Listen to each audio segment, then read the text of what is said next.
Hometown writers. Go over here.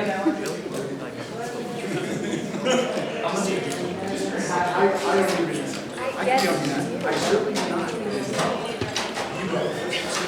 No. Actually, I'm going to be here next week.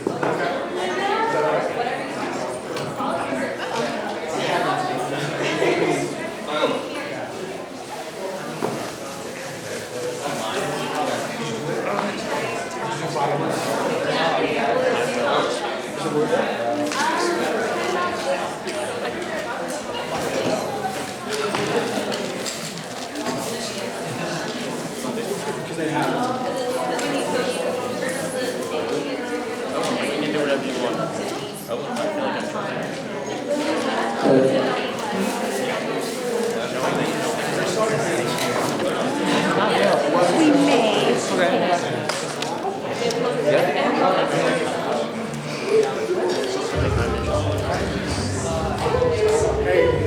How are you, Al?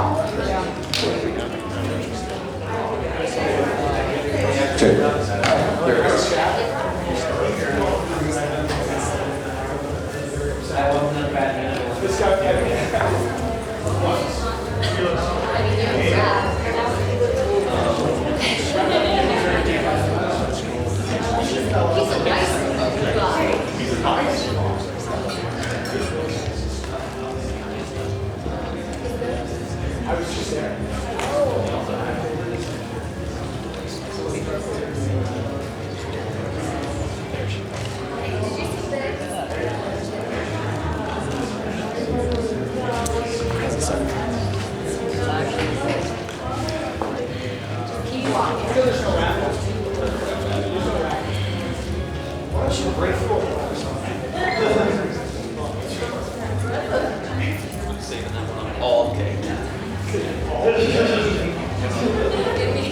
Alright, it's 5 o'clock, so let's get started. How many people are in here for chilling with voice actors? I need a little more enthusiasm than that. How many people are in here for chilling with voice actors? That's what I like to hear. Welcome to Chillin with Voice Actors. I'm Jeff Burns. Much like these people that I'm about to introduce, I too am a voice actor. But you don't want to hear about my stuff. You want to hear about what these lovely people are doing. And this panel, we always like to bring in some of the top people in the business. But this time we're skewing a little newer. These are some of the rising stars in the business. So let me introduce you to some of them. One person is not here yet. She will be making an entrance shortly. But right now we have Cedric Williams. Brittany Cox. Kametz. Powell. Stahl. And in a few minutes we'll have Faye Mata whenever she gets here. That's good practice for when she gets here. But for now, I like to start with one of my stock questions, which is, tell us some of the things that you've been in, and tell us something obscure that no one would know you were in. It could be a commercial, it could be a looping job, it could be an on-camera job, just anything that would make people's heads explode if they found out it was you. Cedric, why don't we start with you since Faye's not here? Okay. You have to turn it on. Okay. Yeah, I would also say this is Chillin with Voice Actors, not sound engineers, so we don't do that. Hey guys, I'm known for doing G2 in Hunter x Hunter, and Dawn in The Promised Neverland. Yeah. And something obscure about me, I did this mobile game called Final Sky. You probably don't know about it because it got canceled after like 3 months of being on Apple phones. Oh, here she is. Faye Mata, everybody, making an entrance. Hey! Until box and all. Back in my 2 You had to get her bento. Did. I had to get my Okamoto Kitchen Iris bento. Good advertising. Yesterday, I was the goddess on stage, and today I'm a hot mess. Just like you can be many different roles in voice acting. Segue? Yeah. Faye, why can't you be Faye Mata, the goddess of hot messes? Yes! Great. Absolutely. I'm going to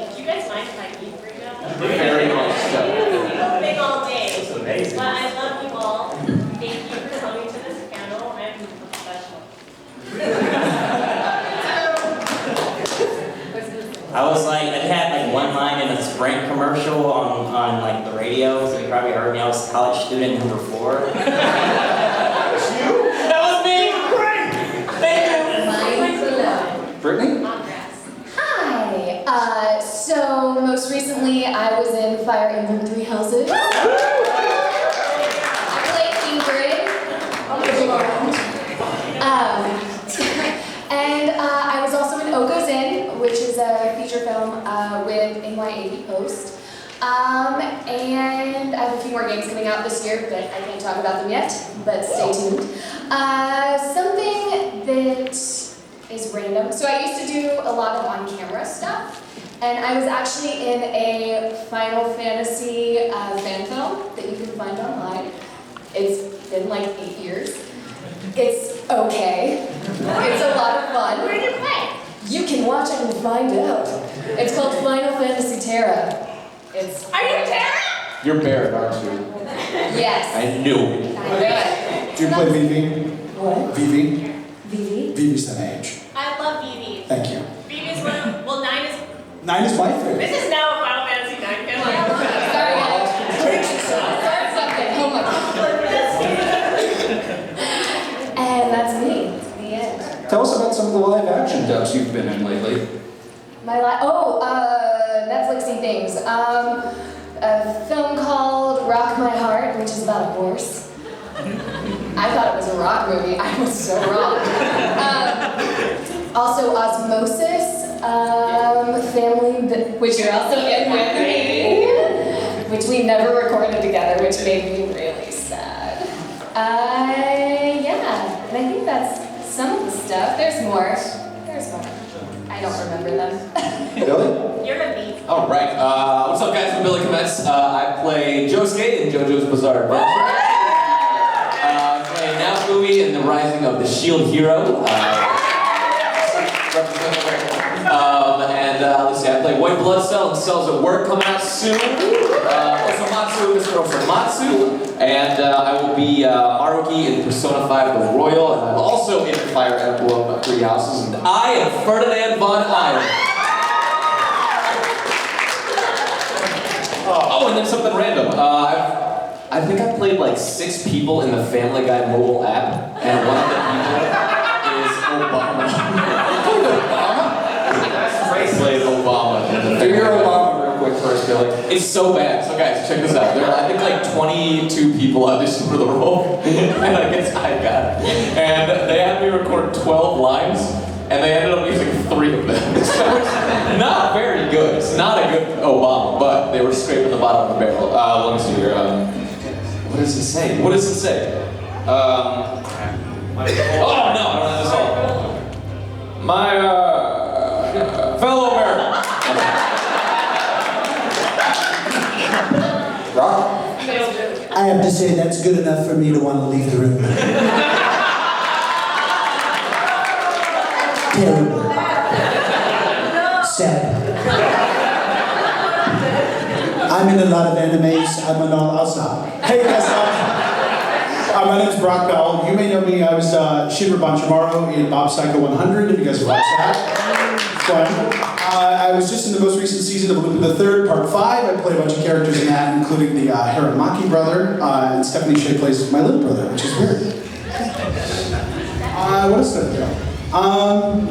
If you guys played Sekiro, Shadows Die Twice. I was Hanbei the Undying in that. Very, very sad. Like Samurai Eeyore. And then a weird thing I've done, I'm trying to think what I can talk about. I just recently did a national commercial that is just me doing this sound.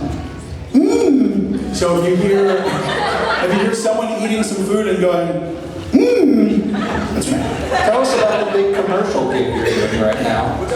The Kool-Aid Man. Oh, sure. Oh, yeah. Yeah, I also voice the Kool-Aid Man. So if you give me a hey Kool-Aid. Hey Kool-Aid! Oh, yeah! We've only just met, and I'm so proud of you. Hi, I'm Laura Stahl. I've never voice acted in my life. I work at Starbucks. I play Hayato Kawajiri in JoJo's Bizarre Adventure. I play Promised Neverland. I play Ida Akabane in Beyblade Burst Turbo, and a bunch of other things and a bunch of other things. Something obscure. I used to do a lot of theater, and at one point I played Jane in Disney's Tarzan in the stage adaptation. Oh, that was a moment in time. Okay, thanks, bye! Faye, you ready to talk about yourself? Oh, yeah. Yeah. Hi, I'm Faye. What was the question? Tell us about some of the things you're in and tell us something obscure that no one would know. Okay, sweet. Some of the things I've done. I voice Aqua in Konosuba. I'm just as useless as her. I voice Miyu, also Fukashiro in Sword Art Online Gun Gale. I voice Petra in Fire Emblem Three Houses. Yukako in JoJo's Bizarre Adventure. I always forget everything. Rinko Shizora in Love Live. And Sailor Moon. I'm Sailor Moon, Hunter x Hunter, and then Ladybug. Oh yeah, Johnny and Miraculous Ladybug. Oh, okay.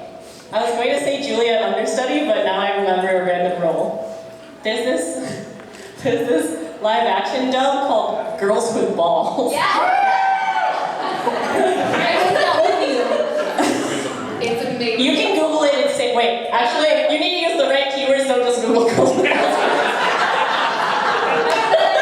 But it's on Netflix.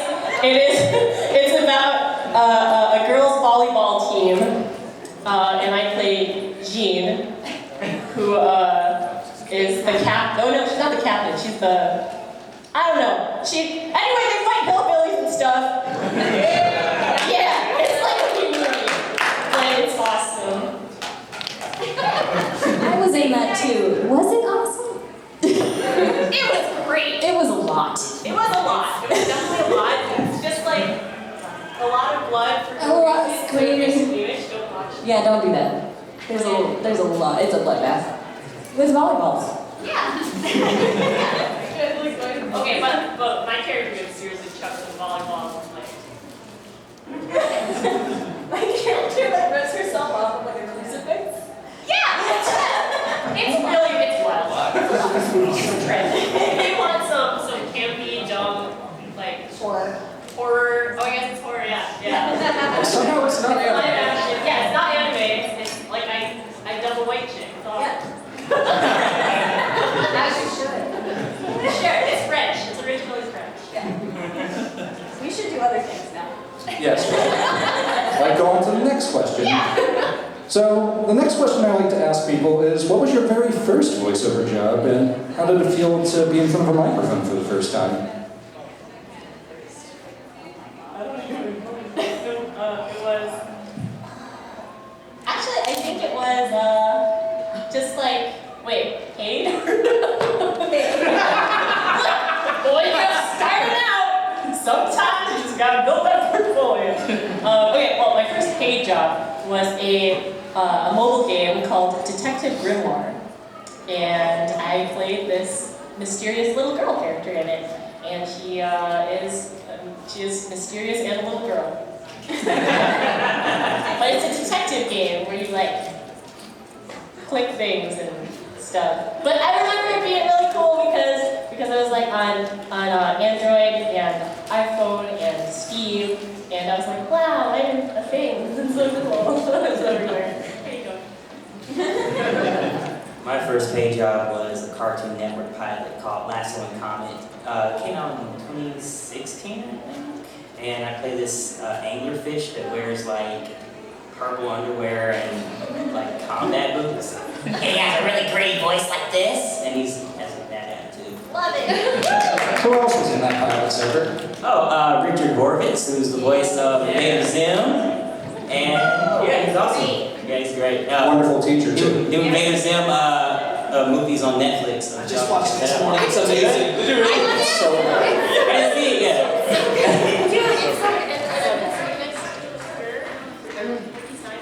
Oh, no way.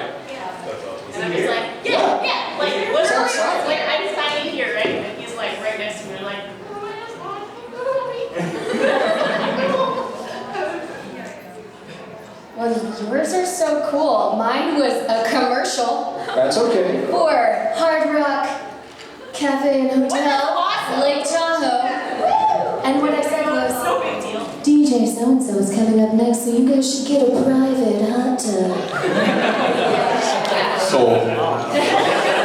I don't understand how you get a private hot tub at this hotel, but I want one. So that was my first job. Yeah, mine was also a commercial. I was a hacker, and I was like, for some like security thing, it was like, yeah, you know all the files on your computer? I just took them all. That was my first paid gig. My first thing that I did for anime or video game was the Labyrinth of Refrain. I was Neldo in that, and that was hard, and I was very nervous to do that one, but it happened, and I was really happy. It was really fun. Real quick, Billy, I was reading over your resume and I saw you were Aladdin at Disneyland for a while, so tell us about what that was like. Yeah, that was what brought me out here, actually. I was an East Coaster before this, and I got to New York and was auditioning and stuff there, and then I went in for Aladdin and the Aladdin Musical Spectacular, and they were like, hey, you're in final callbacks, would you move to California if you got the job? I was like, oh yeah, because I was not feeling New York at all. And then I got the job, and I got out here, and I did that for the final year of the 13-year run, which was amazing, and then it became Frozen, a musical spectacular, which Aladdin is not in. So I moved up to the Valley and started doing voiceover stuff. Say again? Oh, yeah. Yeah. Aladdin. Spectacular. Now it is. But yeah, it was fun. Rock? I'm concerned about Faye's food. You know, room temperature, you gotta eat that fast. You know, get very sick. Also, I want to hear more about these private hot tubs. No, my first gig actually, not even a Trump joke. I did a audiobook for Russian English speakers. About 2014, actually. Interesting. No, it was called How to Lose Your Accent, and I was California guy. So there was like a really wonderfully well-trained, like elocution speaker that would read the book and like, has, this, that. And then I was the California guy that would come in for the dialect and be like, has, this, that. And like, that was what I did. So, What was your first job in animation, Rock? I knew you were going to ask that. I should have prepared. I want to say I did a couple things over at Disney that didn't. One was a show called Milo Murphy's Law, which was on Disney Channel. It was a simple show with Phineas and Ferb. And that was one of the first things I ever did, was actually get a recurring role on that. And then I did some other things that went into the ether. So, here you go. I think my first job was Maple Story. I played like a couple of little characters, one of which was like this little Ronin warrior who starts out like really chipper and happy and stuff, and then she turns evil, which seems to be a common theme for things that I do. But that was the first one. And then I guess my first anime was Little Witch Academia. I played a character called Mongari, who was in just a couple of episodes, but she was really, really, really loud, which is also indicative of all the rest of the things that I do. So, yeah, common themes. Tell us about who got you into anime, Laura. Oh. You have a great story about that. Oh, dear. So if you like a lot of my work and you follow my career, thank you so much, and I'm glad that you enjoy it. If you don't, it's Kyle McCarley and Erica Mendez's fault, so you can tweet them. It's their fault. So I've known Kyle McCarley, whom I'm sure you've probably heard of. He's in a couple of things like Mob Psycho and Gundam IBO and a whole bunch of stuff. But he and I've known him for over a decade, like 12 years or something like that. And we met while we were both in college and became friends, and we were going for acting and doing all sorts of things, and he was falling in love with and breaking up with girls and crying over shit. And, and then I just swore again. And then we were just really wonderful friends, and then we we started living together, him, my ex-boyfriend and myself, and like he's family to me, and he started getting into voiceover. And he's like, hey, I'm really enjoying voiceover, and I just started getting into anime, and he's like, I just got this role on this show I'm kind of excited about. It's called Toradora. And I was like, oh. And I was like, that's cool, dude. He's like, you know what, you should give it a shot. I bet you'll like it. And I was like, eh. And then he's like, no, give it a shot. And so he introduced me to the casting director over at Bang Zoom Studios, and she let me come in and watch a session. The first session I ever saw was a Hunter x Hunter session, and Erica Mendez was in the booth, and I got to sit next to Tony Oliver and see him direct her, and I was like, oh, this looks like fun, I do want to do this. And he asked me about my background, and I said, oh, I studied musical theater. And he said, oh, then you can do this, go for it. And I said, challenge accepted. And so I started studying, and I became friends with Erica Mendez, and she started working on Little Witch with Lucian Dodge and Laura Post, and they were kind enough to send me my first audition. And I was lucky enough to book it, and then a couple of years later I realized I was still doing this, and I don't know how I fooled them all. But it happened. But they're so talented. Everyone understands. And before we go into the next segment of this panel, because usually we get to cover different aspects of voiceover whenever we bring in people like this, but Brittany and Brock are both really wonderful demo producers, and one of the things that people sometimes jump into a little too soon is producing voiceover demos probably before they're ready. So just want to ask you guys, what do you look for in people who are trying to make their first demo, and what are some philosophies that go into making a demo, since you guys produce them so much? Will they handle the character stuff? Yeah. Yeah, you got that. Yeah, I'll let you go first. But I will say, what do we look for? Money. No, I'm just kidding. Yes, absolutely. All about the money, baby. Bring a check.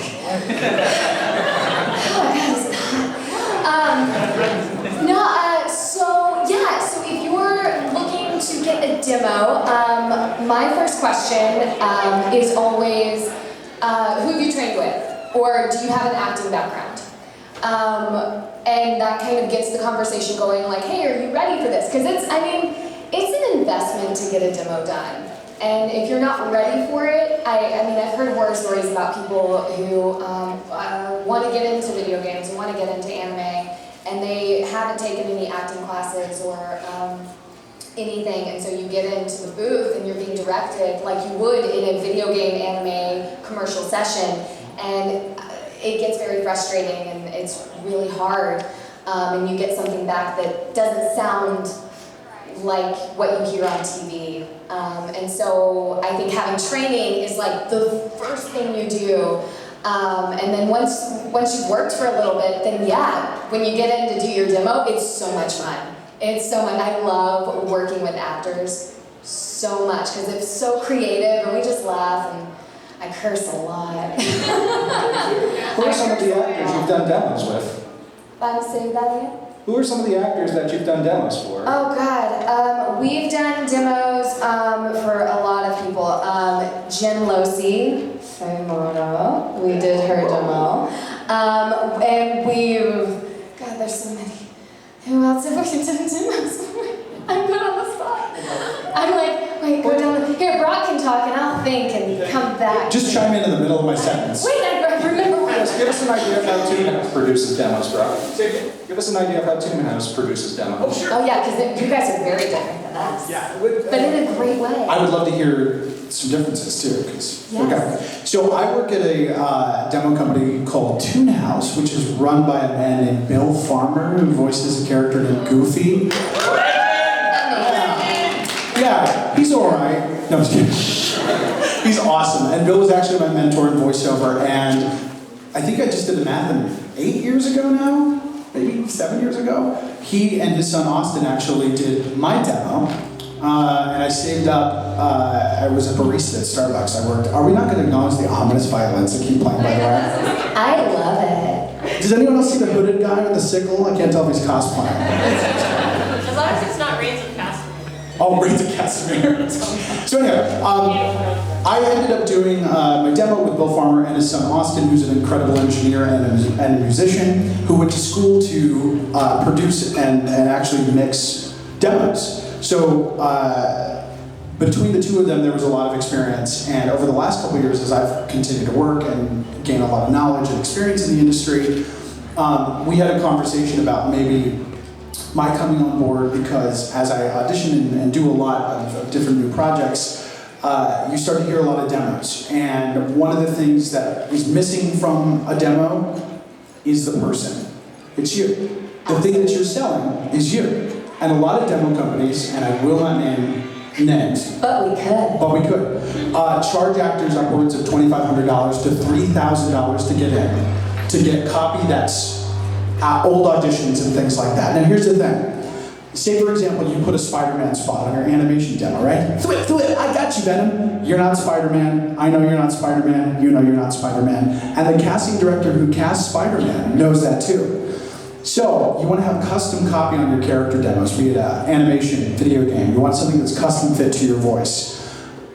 We love Mark Hamill. We love the Joker. We do not need another Joker impression.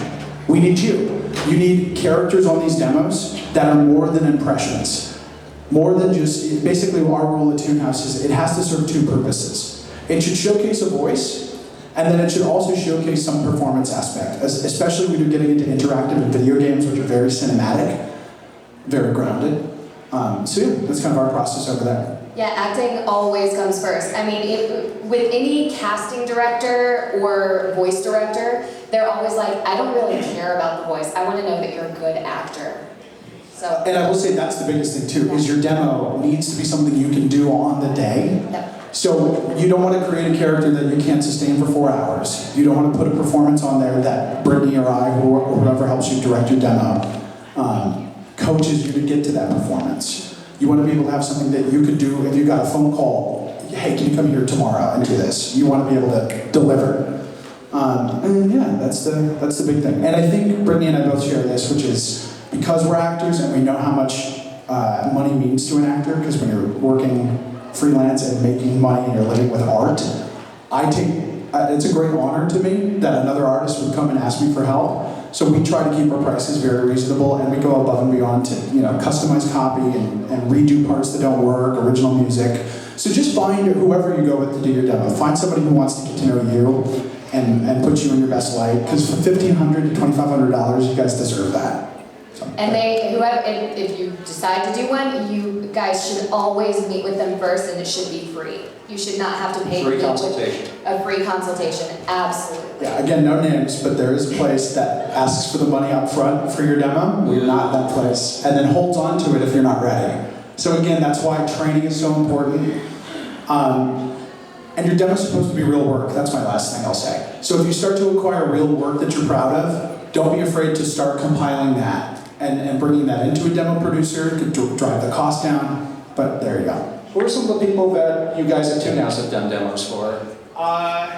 Well, one of them happens to be Billy Kametz here. And he's done pretty okay for himself. Hey, Yeah, no, I he's gotta say, I just got my video game done with these guys and animation as well, and oh my gosh, every time I got done doing a demo with these guys, I was just like, I just want to do that whole process again. Like, it was so fun, and they made it so easy and so much fun. So like, these guys definitely put a lot of care and love into what they do, and it's amazing. So That's really good.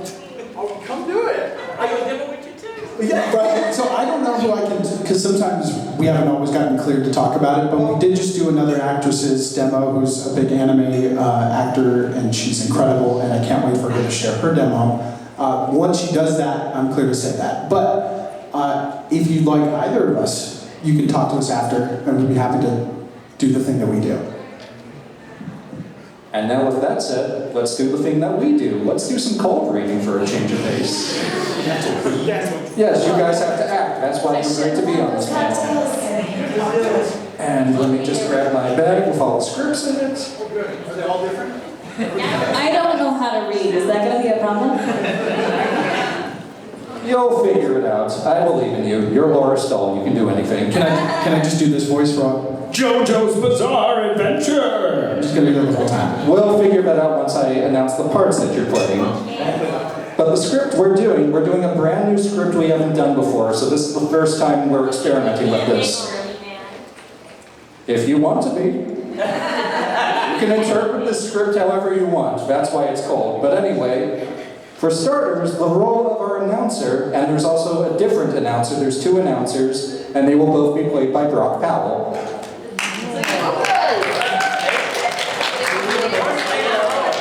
One of them's more like a police announcer, so Gotcha. just make them different enough, but do whatever you want with it. And the person who will be playing Dr. Weird, even though this radio play came out in 1944, we're going to gender bend some of these roles a little bit. And Dr. Weird will be played by Brittany Cox. What? Next, we have the role of scientist Paul Drake, who will be played by Billy Kametz. Paul Drake is my favorite. And playing Paul's father will be Cedric Williams. Well, here's who you'll be playing, Faye. You'll be playing Paul's fiancée, Julia. And finally, we have our police chief, who will be played by Laura Stahl. See, the women are in charge. No one should give the authority. And again, I've pre-marked up all these scripts just to save up on time, so we'll give you a few seconds to read over everything, and then it's only 14 pages, it's not that bad. We'll get through it. Laura, your part is actually police chef. Stop, the name of the carrot. Justice is delicious. Well, Brock, if you're ready. Yeah, you got it. Is your script on there? Ready? Is someone going to help me with the sound effects? Or? Oh, yes. Cool. If you're not doing anything, do sound effects. Great. Ba-bum. Adam Hatz presents Crash of Thunder. The Strange Dr. Weird.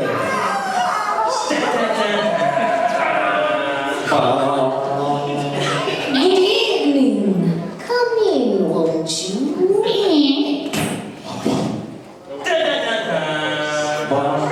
You seem a bit nervous. Perhaps it would calm you a little if I was to read from you from the secret journal of Professor Drake. It's a fascinating tale. I call it Journey into the Unknown.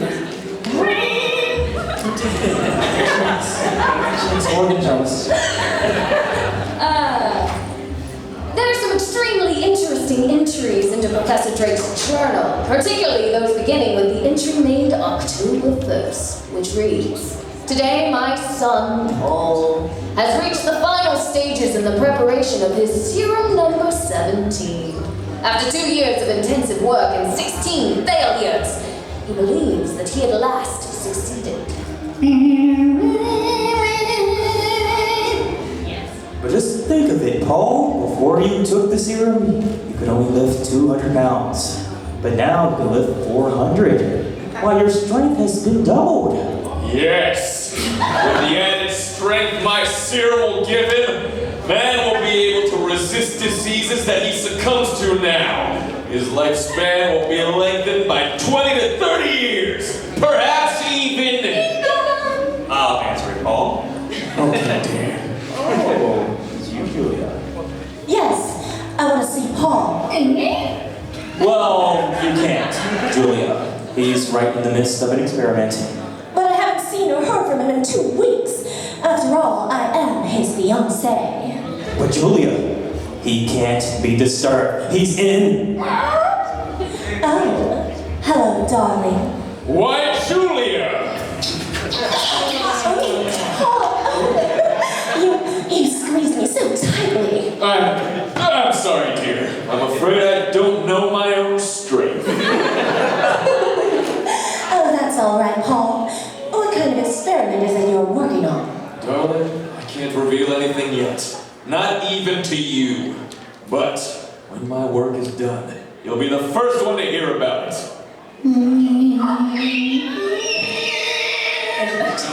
Speaking of raptor. Here's the entry for October 17th. Serum number 17 is effective beyond Paul's wildest hopes. Just think of it, Paul. Today you were able to lift up 600 pounds with ease. Yes? Why are you staring at yourself in the mirror so? Father, do you notice any change in the shape of my head? Why no, Paul? And I'd certainly notice a change if there were one. Yes, of course. It must just be my imagination. And October 8th, he wrote, "'Cause this morning, when I entered the laboratory, I found Paul fast asleep at his desk. I woke him." Paul! Wake up. Huh? Go on the bed when Paul, no! He can't be. What is it, Father? What's wrong? Your face. My face? Quick! Hand me that mirror! Yes, here. No! I was right. Look at me, Father. My face has become broad. The features flattened, the cheekbones prominent. Notice how thick the hair on my body has become. Oh! I've reverted to the Neanderthal man. The Neanderthal man? But Paul, he existed 50,000 years ago. Yes, I know that. At a swift pace, I'm going backwards. It may only be a week, a few days, before I revert to an ape completely. Paul! What are we going to do? There's only one way I can save myself. I must find a neutralizer that will stop the serum from changing me into an ape before it's too late. And in his entry for October 10th, he wrote, "Paul has been working 48 hours without rest and so far has been unsuccessful in finding a neutralizer. This morning when I entered the laboratory, I could see that he is looking more and more like an ape every day." Paul, you just can't go on this way. You've got to get some rest. I can't rest! Every minute is precious. I lost 4 hours last night. You lost 4 hours? I don't understand. I was working here last night. I glanced at the clock to find it was just 3 o'clock. Then, the next thing I remember was finding myself in the hall, and the clock was just striking 7. I can't remember those 4 hours, what I was doing. In those 4 hours, I had lost my ability to think as a man. My mind became that of an ape. During those 4 hours, I actually was an ape. Dun dun dun! We return to the story of the terrible danger threatening this young scientist in just a moment. Meanwhile, for a breathing spell, a word from Dr. Weird. Yes, a breathing spell. Something pleasant to think upon. And what subject would be more appropriate at this fall season than hats? I'm sure my young friend here can tell you something most helpful about Adam hats. Thank you, Doctor. Gentlemen, Adam. Hatter to famous Americans for many years has created a brand new value in fine headgear for men. It's the Adam 5. Nowhere in America can you find a better buy. Try on an Adam 5. See for yourself. Notice the perfect fit, the up-to-the-minute fashion, the quality feel, the lustrous fine fur felt. Every Adam 5 is fine fur felt, hand-blocked by master craftsmen. And you have a great variety of correct styles for which to choose. Try on an Adam 5 tomorrow, about 5 p.m. You'll look right, you'll feel right. And in one, proud to be seen wearing one anywhere. For other Adam hats, choose for prices ranging from $3.45 to $10. If it bears the Adam crest of quality inside the crown, you can be sure of honest value. Now let's return to Dr. Weird and his tale, Journey into the Unknown.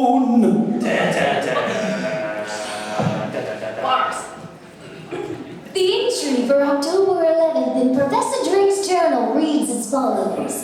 The changes in Paul's appearance continue His body is now completely covered with a heavy growth of hair, and his skin is rapidly turning into a deep brown and becoming coarse and calloused. His arms have lengthened to almost 5 inches, and he walks more and more in a stooped manner, with hands almost touching the floor.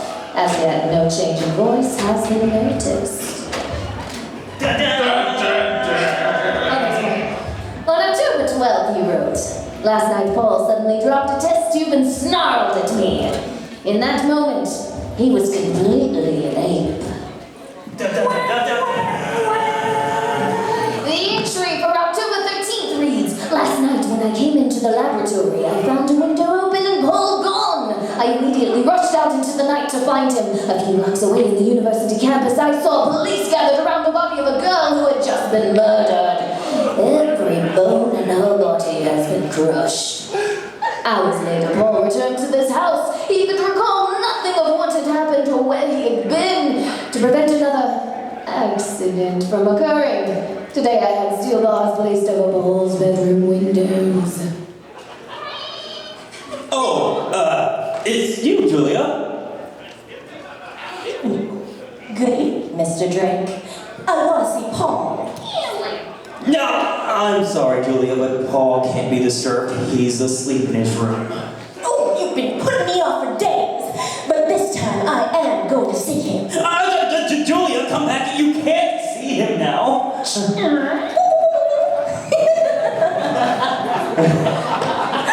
The light switch? Oh, here it is. Click. Julia, you shouldn't have. Why, he isn't here. His room's empty. He isn't here? Why are those bars put over Paul's windows? It's all part of the experiment, Julia. Why, this window over here? It's as though someone bent the bars apart to escape. But no man could have bent bars as strong as these. That ape! Oh, what ape, Julia? The one that the police believe crushed that poor girl to death last night. Now, really, Julia, do you think for a moment that, You were using an ape in the experiment. This room was his cage, and now he's escaped! Julia, you're wrong. I assure you that, Oh, Paul's out looking for that ape, isn't he? And that ape's a killer. Please, Julia. I'm going to get the police. The popos. At the latest, by day after tomorrow, and now a special message from police headquarters. 20 minutes ago, an unidentified girl was found crushed to death. It's believed she was killed by the ape that murdered Betty Ryan late last night. All residents are warned to get off the streets. Father, I heard what that announcer said. I killed that girl tonight, didn't I? And the one last night, too. I'm a murderer! Listen to me. The police are looking everywhere for you. We haven't a moment to lose. The neutralizer we were working on last night, it should be ready by now. Shouldn't it? Yes! And this time I'm certain it will work. You must take an injection before it's too late. And you revert forever to an ape.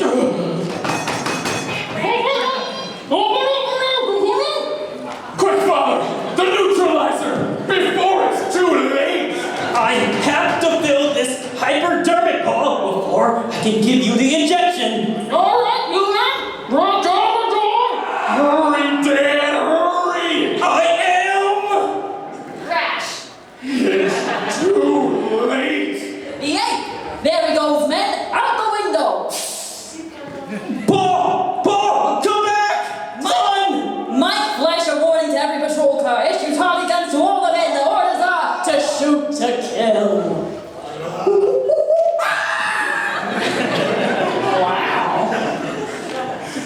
All right, men, spread out. We've got the ape cornered now. Please, Chief, you've got to listen to me. If you'll only let me inject this neutralizer into him, then there won't be any need for all of this. Oh, don't listen to him, Chief. That ape's a killer. Yeah, we're gonna put an end to that ape once and for all. No, you can't. You don't understand. It isn't an ape. It's my son. know an ape when I see one. Yes, I know, but it's my son. My son changed into an ape. This neutralizer will bring him back to normal. You must be crazy. Okay, Mike? Let him have it. No, I won't let you. I'm coming, Paul. I'm coming. Mr. Frank, come back. Do you hear? Oh, hold your fire. Mike,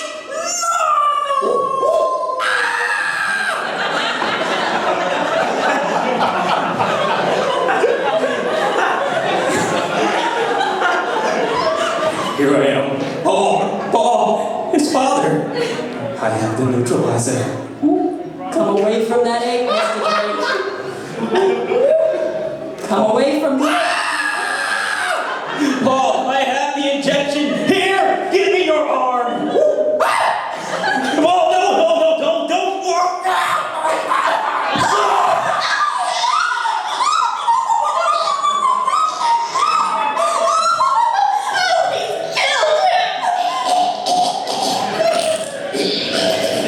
I'm dead now. Yeah, right, Mike. He's dropped the old man's body now. Let him have it. Whoa, what a bad Tuesday. Oh, my chest! Oh! Father! Where am I?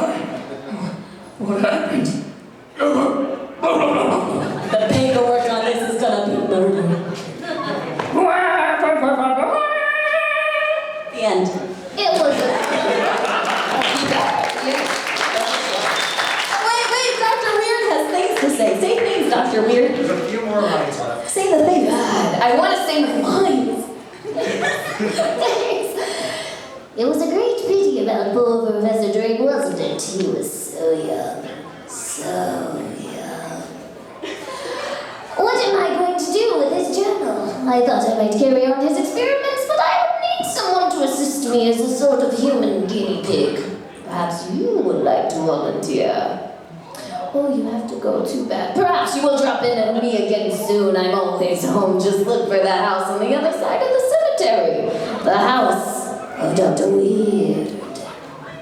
Join us again next week at the same time for another visit with the strange Dr. Weird. The Strange Dr. Weird, directed by Jack McGregor, is presented by the makers of Adam Hats, the hats that are always down to quality. This is Mutual.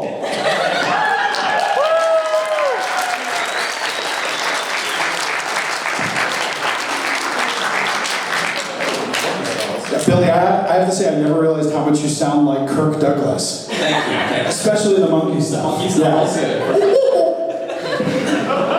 It's always interesting when we get a new script in here because I have no idea what it's going to do. But these actors killed it, didn't they? Show a little more enthusiasm again. They really killed it.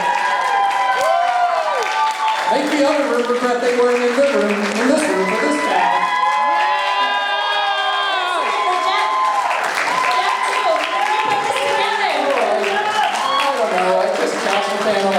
All these people out. And you picked this very carefully. Thank you. It was a script that spoke to me, what could I say? And you brought it to life. Now, we still have a little bit of time, so as we wrap things up, I'd like to ask, because as fun as voiceover can be, there are times where it can be a little hard. So tell us about a voice session from hell, where maybe the client didn't quite understand how this business works, or you maybe had someone who directed you on the line a few times too many, or you did a gig where you just lost your voice. Tell us about some of the hardships of doing voiceover. No. We can start from the other end. No, it's, I have been very fortunate in the work that I've gotten to do. It's been really lovely. I am not going to call out any clients because I like working and money. I didn't say anything. I mean, for hardships, I'm like, no from hell moments, but I mean, for maybe difficult moments, there have been emotionally difficult moments, there have been very emotionally charged scenes which they're always fun when you don't know that they're coming. Because you walk into for shows and stuff, and they're like, all right, today you're dying. And everything around you is dead. And your whole family is dead, and you watch them die, and all those other stuff. And you're like, oh no, now I feel things. And it's always funny when it hits you harder than you expect it to. When you see the script going, or you see the scene where it's going, and you're just saying the lines and being in the moment, and then, oh God, I'm crying. Stop crying! Not yet! Need to wait for the moment that it makes sense. Yeah, so those are difficult moments, but as for like clients, I love all clients. Every client is lovely. Nobody is bad. Everything is good. Don't listen to him. Yeah, here. I'm going to call out a client right now. I had a terrible client. The makers of Adam hats. They haven't paid me since 1944. I'm with you. I like to work. But I do my fair share of like creature stuff, so I do a lot of monster stuff. Notice I let Billy do all the monkey stuff because I was enjoying every moment of it. So you were in a little game called God of War, right? Yeah, I was in a game called God of War that came out last year. One Game of the Year. Maybe you heard of it. I'm just kind of everybody. As soon as Red Dead Redemption came out, everyone was like, "God of who?" It's okay. But I was the Dark Elf King in God of War, and I did a lot of. I know, he's the worst boss, I know. But imagine being in that session, that was hard. Yeah, because it was a lot of screaming. So it was a lot of this. And then screaming at different distances, and the dying was the best, because it was like, great, so now Kratos' son Atreyu is filling you with arrows. Now they're closer. And now he started from the bottom, and now he's here. So dying in video games can be pretty stressful, so that could be a tough day. Did you lose your voice in that session, or did you have to have vocal rest afterwards? I actually did. I did. It was, I was about a month. I was a little hoarse. Little horse. I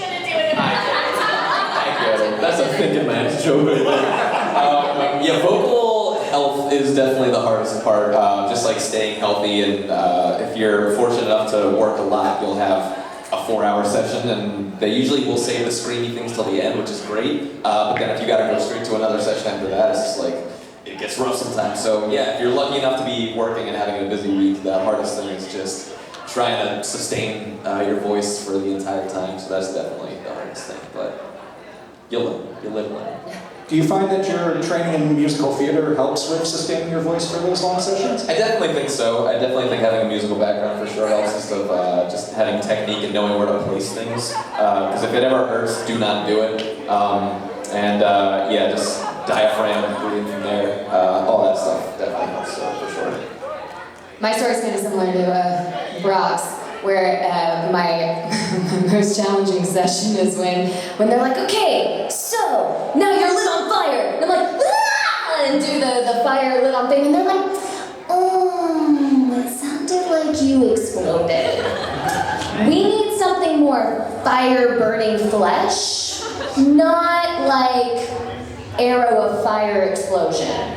I'm like, brain explode, help, what do I, so you just keep making noises and you're like, something will work. And then it works and you go from there. But those are always so difficult because it's like, wait, what does someone sound like when they're set on fire? Because I don't really know. Just think about all the people that you set on fire, Brittany. Exactly. Back. That's what I do. Exactly. Or got their leg chopped off. Instead of their arm, they sound different. You wouldn't think it, but they do.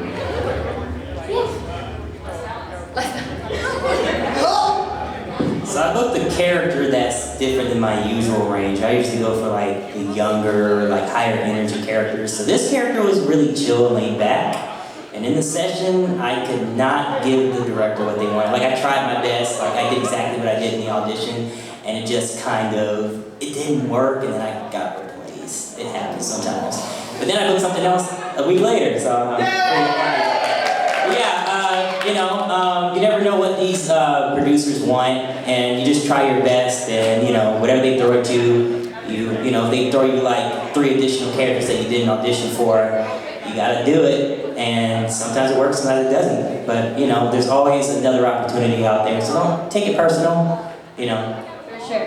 Hopefully the person that got it did a lot better than me. And yeah, Hey, they did it different. Yeah. if you do really want to get into this business, it's not if you get replaced ever, it's when. It just is going to happen, and it's not a personal thing. Sometimes they need to go in a different direction. Sometimes you sound too similar to somebody else who's already recorded. Sometimes a producer has a girlfriend. So I don't know. Things happen. So it's not like oh man. Yeah. So sometimes it's you just you roll with the punches and you do things, and if it happens, and there's the next one, right? Yeah. Positivity.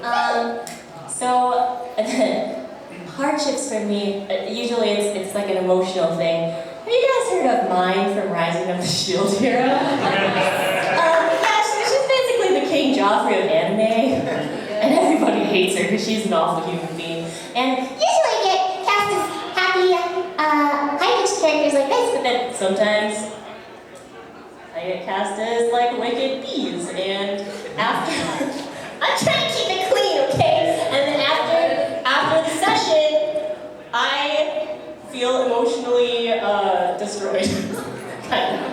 Because okay, when you're acting, you put a lot of your heart and soul and actual self into these things, and you try to find a way that you can connect with that character and deliver that performance so it can also connect to another person's heart. So how do you do that? This awful person that accuses people of rape, and it's just terrible. Anyway, I guess another thing that is hard, I guess. I think it's important that actors are adaptable when they go into a booth, because a lot of you'll get all kinds of different directors who have different techniques, and sometimes you'll get someone who will explain like something really elaborate and specific, and it's like, okay, got it, and then you just do that. And other ones will be like, can you add a like a little. And then you just look at them because you have empathy and you got this. You're like, yeah, I can totally do that. And then you do it. You just give it a little, and you understand. It's hard to explain. Anyway. Well, that's a good segue into the next question I have, which is, what do you think is the most rewarding part of this business? Yeah, you guys are probably the fastest group I've had that's gone through the session from hell question, so I had to improvise. So what do you think is the most rewarding part of this business? Yes. If you want to talk slower, but we're going to take questions in a few minutes, so let's just get through this one. The most rewarding part, so for me, I just really like to create.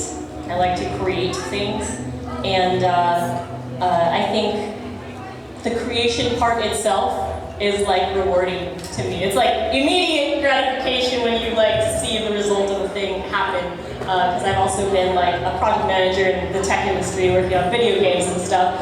And sometimes you just never see those things come to be. You don't see it come out, and it sucks to like pour your heart and soul into something and then never see it. So yeah, one of the things is to actually see it come out and be very proud of it and watch it or play it with your friends and family or something. And then bonus, wonderful feelings is when you get to hear from other people how much it meant to them, especially at conventions like this. And I don't know, people sending you stuff online, which can be also dangerous, but yeah, I don't know, there's a lot of winning parts, but I'm sure everybody will talk about that. Do you find that your game dev side helps with that perspective when working on video games? Oh, absolutely. So if you don't know, so the video game, in video game production, you get an idea, you test it, you scrap it immediately sometimes, because that's just not going to work. And you just you get into this normal process of things are not permanent or whatever. And I think growing up, taking acting classes and stuff like that, being very young and emotional, it can be difficult to let go sometimes. But I think my experience in the video game industry has actually let me, just understand that we're trying to create something. It's very specific right now, but it might be something completely different the next day. And that's okay, because don't take it personally. We're trying to create something that is collaborative. It's not just yours, it's a shared thing. So yeah, I can talk forever about that, but that's a whole other topic. So So similar to what she was saying about the fan reactions, that's the most rewarding thing for me. Like seeing when you watch cartoons, everyone has a favorite cartoon that kind of shaped their childhood, and we're kind of shaping the future for children and young adults. My little nephew, he's seen a couple cartoons I've been in, and I'm not there to like see him grow because he's in Kentucky. But when he hears me on a cartoon, it's like he's growing up hearing me on cartoons, and it's so rewarding. And seeing people dress up as the characters that you voice, like we got Sora and Riku over here.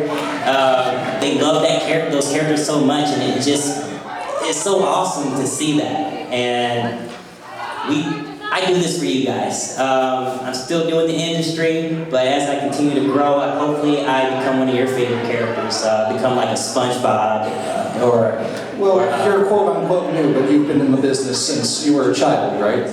Kind of. Voice acting still, young adult voice acting, yeah, maybe 5 years.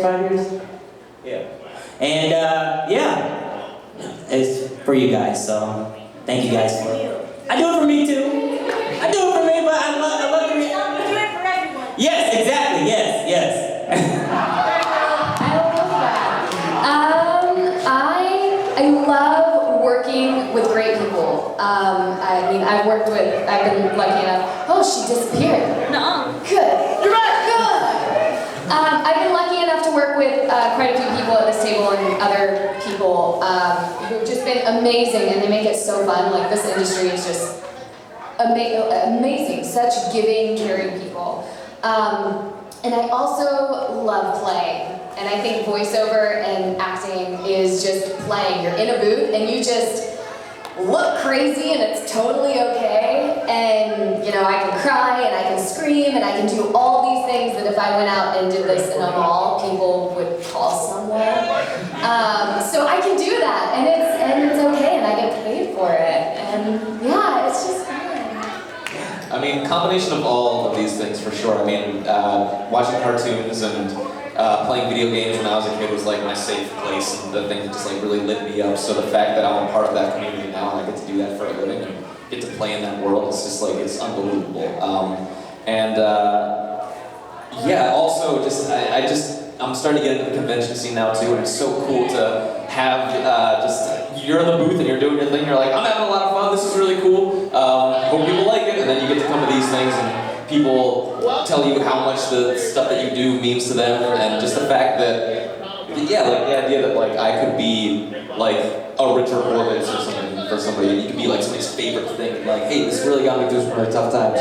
Like that's incredible. That's unbelievable to be a part of that. So yeah.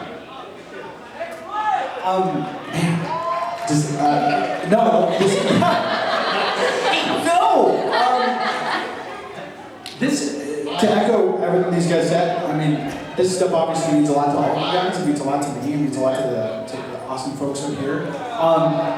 God of War, I'll single out because that was a weird one for me. Because I had always been a nerd. I'd always been, into geek culture. And when I was 15 years old, my first job was working at a GameStop. And I remember I ended up failing a chemistry test because I worked the midnight launch for the first God of War that came out. And I somehow got access to like an early copy or something. And the next morning, my mom was like, after I bombed the chemistry test, was like, when is God of War ever going to pay your bills? It all comes full circle. 15 years later, I'm driving from Sony Santa Monica, and I just call my mom. I'm like, guess what didn't pay my bills tonight? It was your mom. Did you ever show her the pay stub? I did. Yeah, I sent her a copy, not that she would ever play it, but it was more just like, no, not really. It was just like, she still talks about all the times that I made her like, if she sees GameStop or EB Games, which doesn't exist anymore, she'll get like very like PTSD, because I literally was the kid that was like, Mom, we have Kingdom Hearts 1.5 remix is coming in, I have to have it, Mom! Final mix, Mom! I was the only kid who liked Chain of Memories on the GBA. Yeah, I still am. Oh, golly.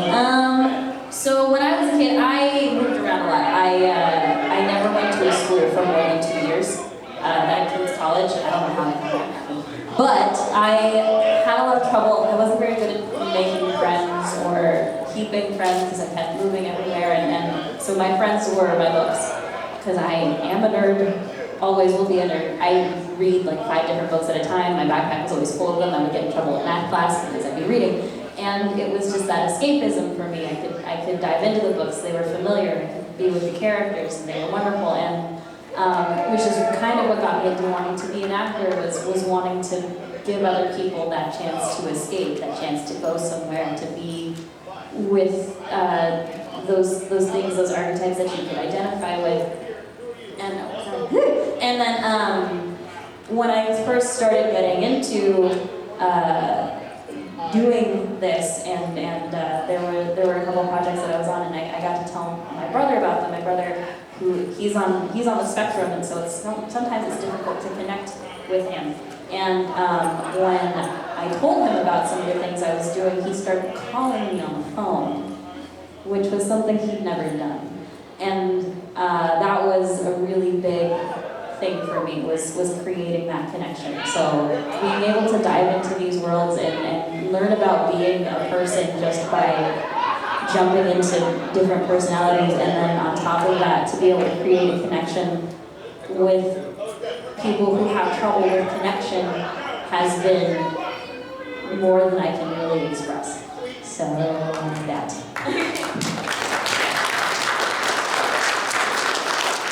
So we've got a little bit of time left, so I want to open it up to you guys if you have any questions for us. But before we do that, please, please, please do not ask us how do you get into voice acting. You can do that through a Google search or going to iwanttobeavoiceactor.com. That is a real website. Yes, you over there. For anyone who wants to enter, what was the character that you thought you were going to have a really hard time with, but you thought you were doing by the end of the project?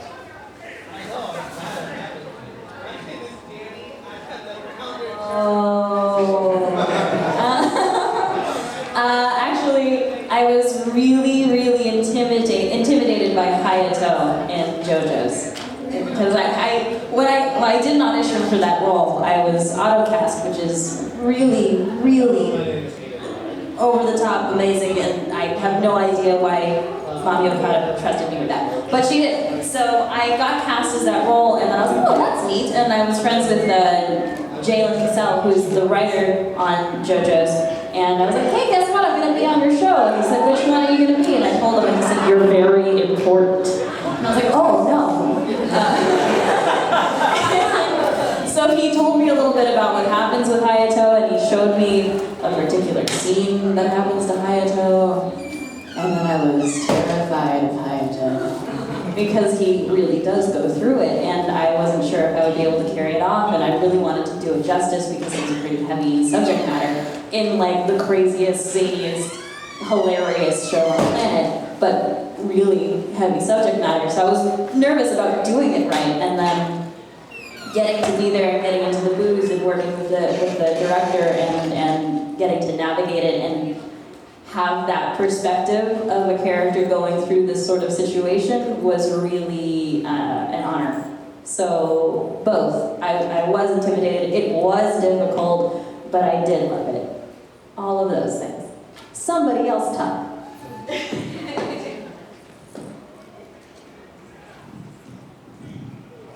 Oh, it's already on. Yeah, actually, my JoJo's character was a big one for me too. Yukako Yamagishi, she is. So if something already exists, I research like crazy. I need to know everything about this character and even like what connects with fans already, because that is a scary thing, but also it's something to think about. And people have different approaches to this. Some people prefer to not know anything and just like do it and give their own completely genuine, only them take. But I mean, I found out she is considered like the first yandere character. So that was kind of a big deal. She is like this character that has big turns, but she's also beloved because she's just outright crazy. And so, you know, that puts a lot of pressure on you. And then on top of that, I was frequently cast as really high-pitched characters, but it wasn't until this character that I really had a bigger role that was more in my lower register, or like a deeper range. And so I was terrified all over the place, but I had the most fun with her. Just all the turns, and like I got to speak Japanese in it too, and yeah, it was really fun. And then the response was like, oh my god, I was not prepared for all the Jojo Toonami love. It was so cool. And yeah, and then immediately after that, I wasn't being typecast in just like high-pitched characters anymore. I got like the whole range, because she is like range in that, like I was just like, wow, I can't believe you're trusting me with this kind of character. But that was definitely the moment, like the character that I guess I started getting all kinds of other roles. So it means a lot to me. Have to be my first anime character, Chitu. Like Laura, I was also auto-cast as Chitu. It just came out of nowhere. And like Faye, I did a ton of research on the character, watched the original Japanese, and read his wiki page and everything. And the character, like our voices, me and the original Japanese actor sound similar, but for some reason I was still freaking out because I was like, okay, I've been waiting a long time to get a speaking role at Dame Zoom, and this is my chance, and so I did it. Thank you. And the response was great. And Chitu's become a part of me, and when I hear it now, I don't cringe as much anymore. That's good. You did a great job directing you on that. Yeah, great director, great team all around, and just honored to be a part of it. Anyone else, or should we move on to the next question? I'll just say it real quick. Josuke, I didn't think I was going to hate it by any means, but the thing I was most nervous about was definitely Josuke. I had no idea how massive JoJo's Bizarre Adventure was, and they were like, hey, we're going to announce you at Anime Expo. And I was like, oh, okay, that's cool. And then they're like, here's the room we're going to announce you, and it was like this massive, like 3,500 person seat theater. And then I was like, are we going to fill this out? And they're like, oh yeah, we're filling this out. I was like, oh, okay. And then I went out there, and it was just like this massive, just uproar of people. So if I wasn't nervous before, I was just like, okay, you need to do a good job with this. But yeah, I had such a blast doing that. That was super, super awesome.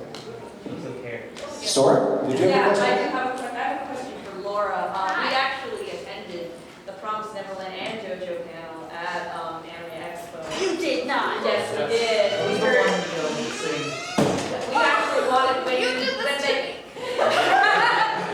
we actually, because when you said that when you for Ray, when you voiced Ray in Promised Neverland, you say how sometimes to practice you like sing in his voice, you know, and we were wondering if we could get another song. How dare you! Please, I loved it. Sing I'm a Little Teapot. Ray? Yeah. What's his favorite song? It's his best, but like in the edgiest way possible. Oh no. Oh no. Yes, this is bizarre. There's music. Oh, and you're videoing. That's good. That's good. You can do it, Laura. Yes.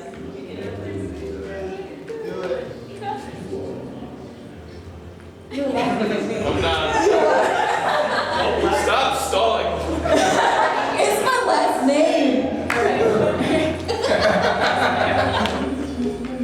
Oh no. I'm a little teapot, short and stout. Here is my handle, here is my spout.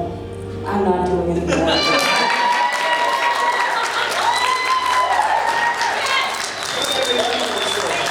This guy over here has had his hand up for a while. This one's for Billy. You played a Nai in a Gresco, and I'm wondering, have you ever worked with anyone who's like a Nai, who gets that way when he's confronted, or have you been that guy? Oh yeah, I am that kind of person.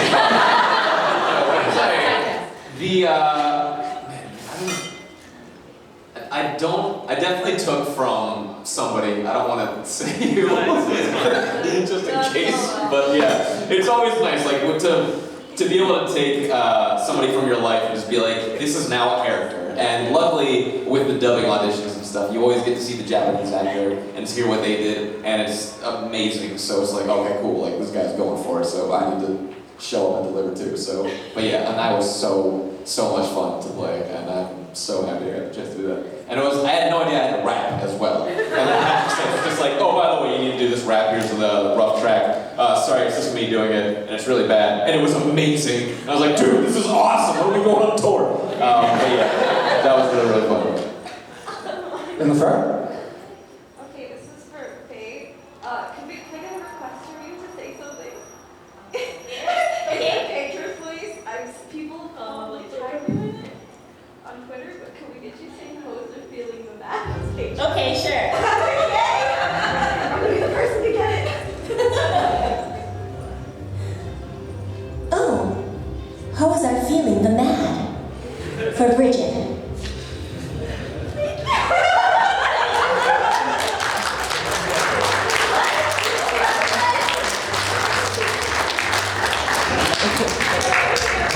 It was like the hoes mad. Yeah, hoes are feeling so bad. Oh, so let's do it that way? Yeah, do it. Oh, okay, sorry. Take two. All right, new take. Thank you for the direction. All right. I got this, don't worry.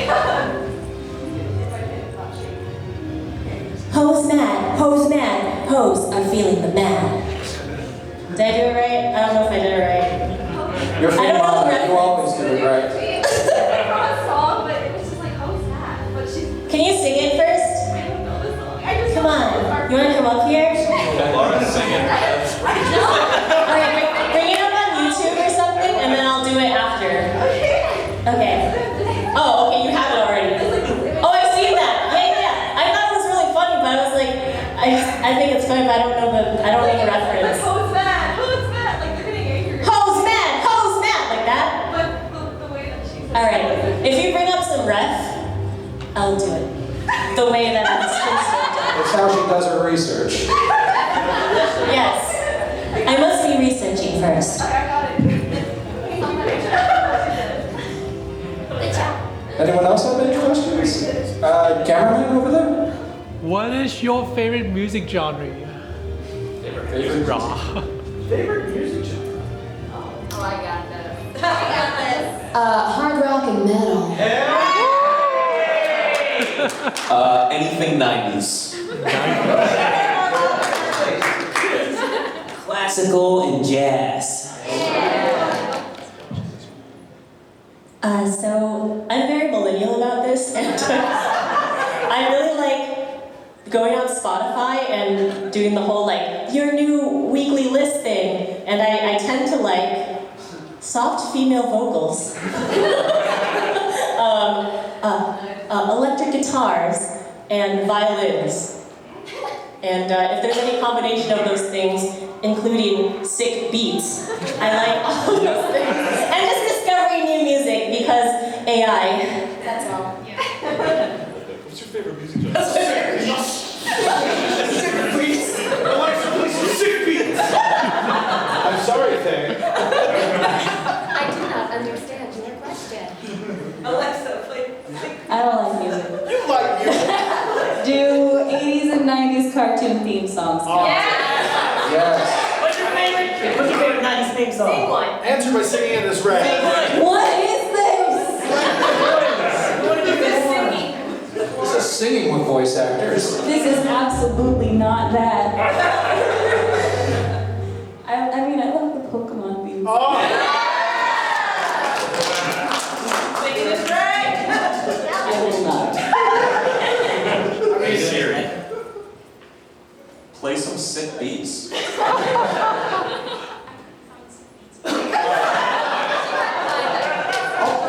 I'll bite on the music question. Also, as a guy named Brock who grew up in the 90s, Pokemon was sort of a big part. Pokemon! Jelly donut.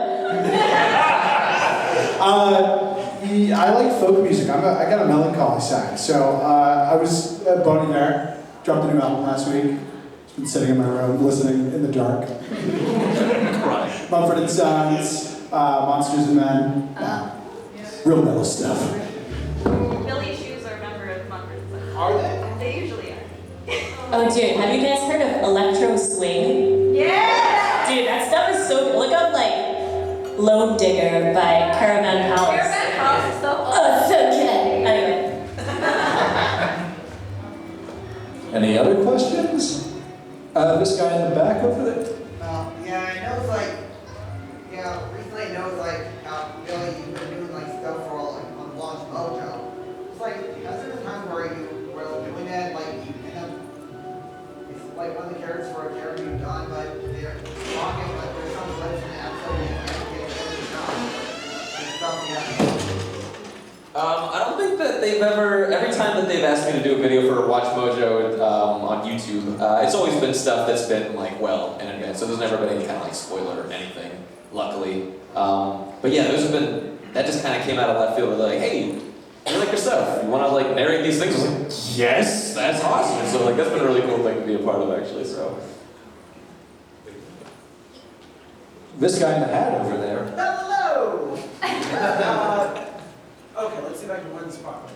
Is there a character that you guys have voiced where their personal beliefs or something that they learned during their adventures that you kind of were able to pull into your own lives and kind of adapt to yourselves? Good question. Yes. Yes! Do you want to share it? Or do you want someone else to share it first? You want to think about it? I think Cedric. Well, you should do it first. Go for it, Cedric. My character's not out yet. Oh, you can't talk about it. But I very recently. In Promised Neverland, the episode where Don, he finds out about someone's death, because I'm not going to spoil it.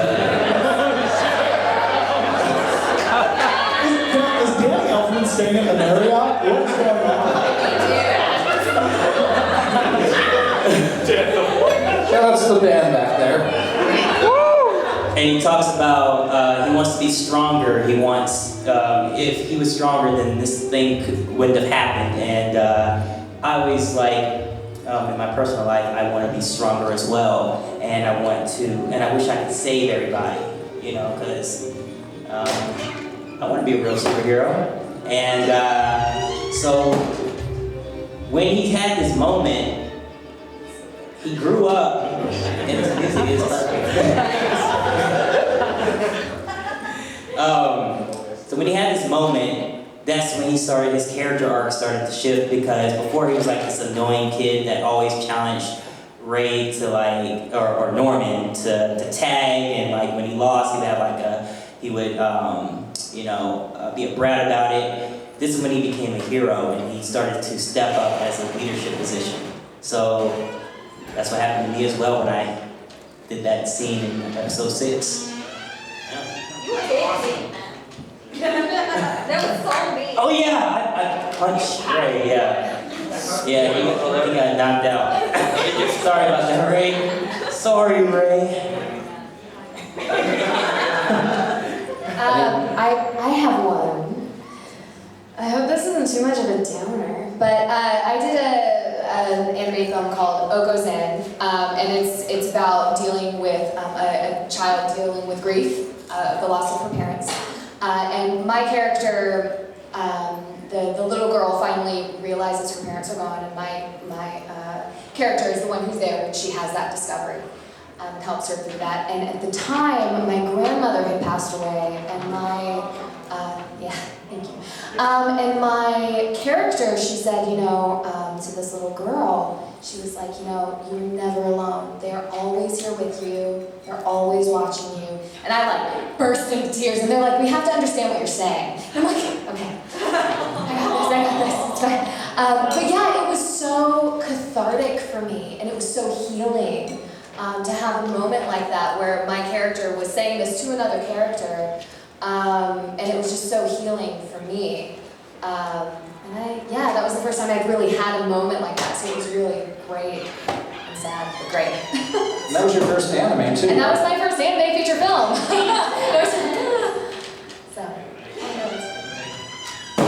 Follow that. Well, I can't talk about them. So I can talk about another one because I have a few others. Like Stolfo was a big one for me. Well, I'm very fortunate to have played a lot of optimistic, positive outlook type characters, and I kind of am like that, insufferably so. I don't know. I think a character that really resonated with me was actually Furious in Atelier Furious, which is like first of all, I always dreamed of being like the lead of a JRPG. I thought that would be really cool. And then I accomplished that with Furious, even though it's a little more obscure and low-key. I loved the story about how she's like this girl trapped in like a boulder city or something, like it's within a rock or something. And I kind of felt that way growing up in like this really restrictive Asian household. But her whole thing is she dreams to see the world and explore and become other things and do other things, and it's like an open world sort of deal where you can actually leave the town and you can choose where she goes and figure out what path you want to take her down, and in a way that was like I don't know, it was like I don't know how to explain it, but like it's like, oh, this is my journey and it's me and I'm playing this character that is the lead of a JRPG that I always wanted to be, and then it's like cathartic. Yeah. So that's cathartic. It feels good. That's all. This person over here. Yes, I have a question to all voice actors. One of the things that stops me from actually recording my setup in my room is to speak with all ranges of emotion. That includes yelling, screaming, crying, and the like, because I'm afraid my family will take it too seriously and be like, "Are you okay?" The person in the room like, "Are you okay? What are you gonna do?" Or like anything else. How do I make them not worried? How do I tell them that I'm just acting?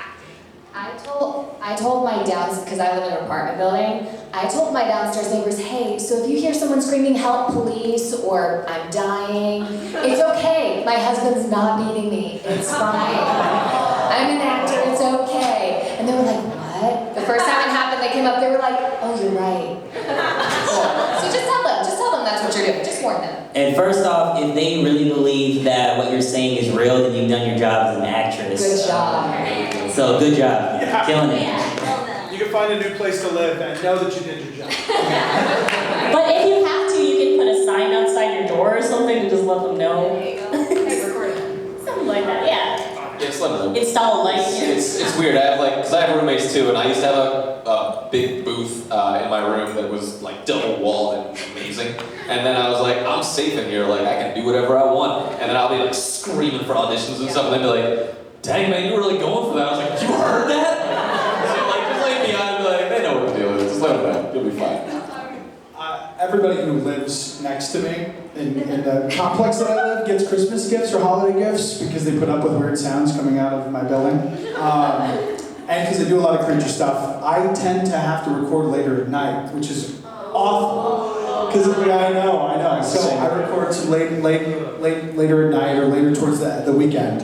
And so they'll hear just horrible like rock power reading for Demon Hellspawn.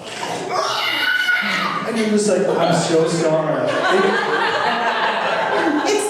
Actually, there's a kid that lives, I live in an apartment. There's a kid named, I won't say his name. He's little, and it's enough of a thing that his family lives directly under my apartment. And when I see him in the elevator, he points to me and goes, Bratakin. So there's enough of, they've had to explain to the child that there's sad noises or weird noises that it's being taught. It's not the demon upstairs. It's No, just he lives in Brock. 305.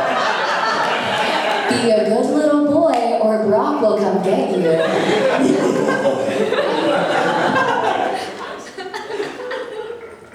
Let's take one more question. Tony, you've got something? All right.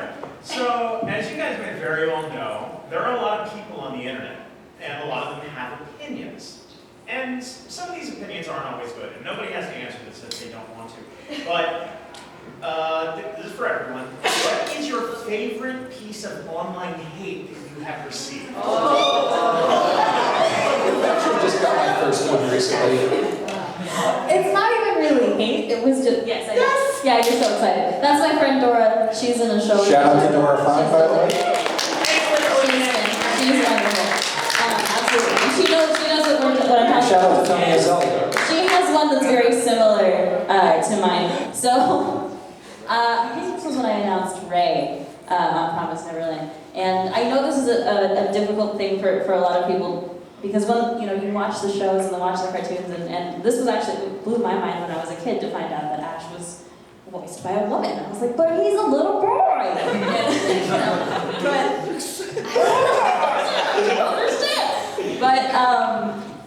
And this wasn't, once again, I've been incredibly fortunate, knock on wood. I've had very few trolls just in my life.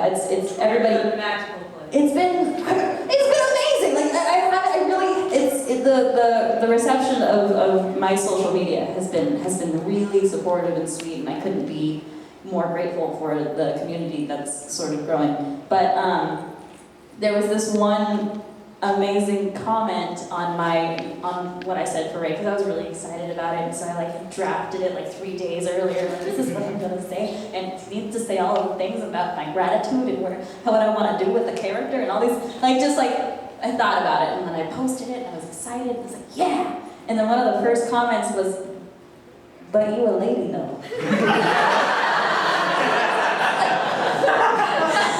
You are correct. That was my favorite.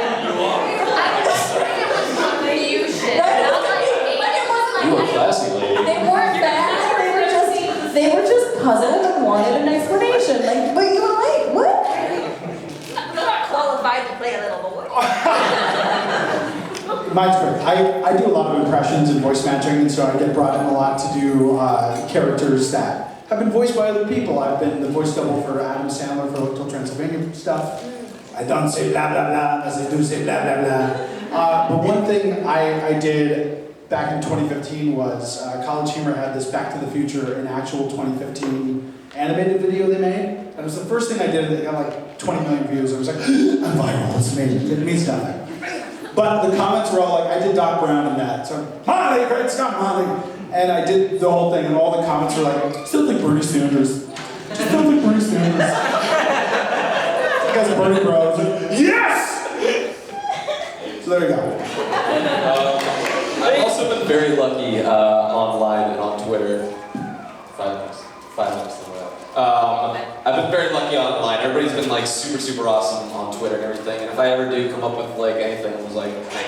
But one of the first things that happened at one of these cons that I was at Anime Weekend Atlanta. I was there for the Mr. Osomatsu dub reveal, and they were like, hey, we also want you to have a autograph signing. And I was like, I don't know what to.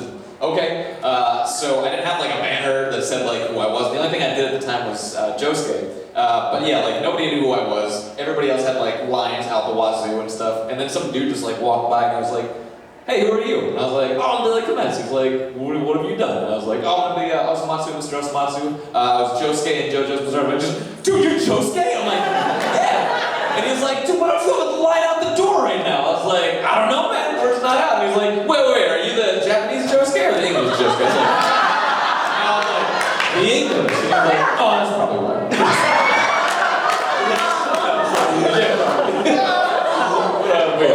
It was more funny than it was savage.